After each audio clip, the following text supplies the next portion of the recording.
पाद प्रातःस्मरणीय गोस्वामी तुलसीदास जी ने खूब राम भक्ति की। और गोस्वामी तुलसीदास जी जब निवृत्त होने के लिए जाया करते थे, उनकी एक आदत थी कि जैसे जो निवृत्त होने के बाद लोटा में जल बचता था तो वो एक बमूरे के वृक्ष के ऊपर डाल देते। रोज का नियम था। एक दिन एक बमूरे के उस वृक्ष से एक प्रेत प्रकट हुआ। बताओ गोस्वामी जी क्या चाहिए आपको?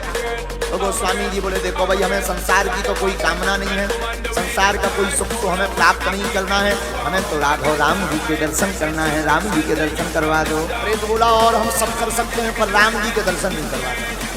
गोस्वामी जी बोले फिर तो हमारे काम के नहीं, आप तो हमें राम जी के दर्शन करवाओ तो बात है। प्रेत ने कहा कि हम राम जी के दर्शन तो नहीं करवा सकते पर राम जी के दर्शन करवाने वाले का पता बता सकते हैं। अच्छा, राम जी का दर्शन कौन करवा सकता? बोले जो राम के दरवाजे पर रहते वही करवा सकते। राम जी के दरवाजे पर कौन रहते? तो राम जी के दरवाजे पर श्री हनुमान जी महाराज लगे हैं। आहा, तो राम जी से मिलवा सकते हनुमान जी महाराज। अच्छा, राम जी से कौन मिलवा सकता है? बोले अनंत बलवंत वीर बजरंग बली जी महाराज। तो गोस्वामी जी चौंक के भाई तुम्हें इनके बारे में कैसे पता? श्री हनुमान जी महाराज के बारे में तुम कैसे जानते हो? बोले देखो, आदमी जिसका जो ज्यादा कट्टर दुश्मन होता है उसका पता लगाए रहता है कि आज ये कहाँ गया। जिससे जिस व्यक्ति को ज्यादा भय रहता है वो पूछ लेता है, जानकारी लगाए रहता है, इन्फॉर्मेशन।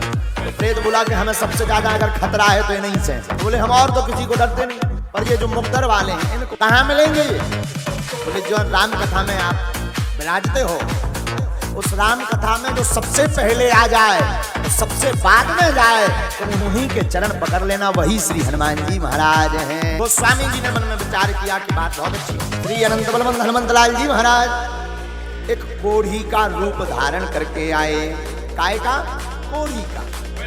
दुर्गंध शरीर से आ रही, शरीर पका हुआ है, लेकिन कथा में सबसे पहले आकर गोस्वामी जी ने देखा कि ये सबसे पहले आकर तो कथा पूरी हो गई तो सब चले गए, वो कोढ़ी बैठी रही क्योंकि वो सबसे बाद में जाते थे।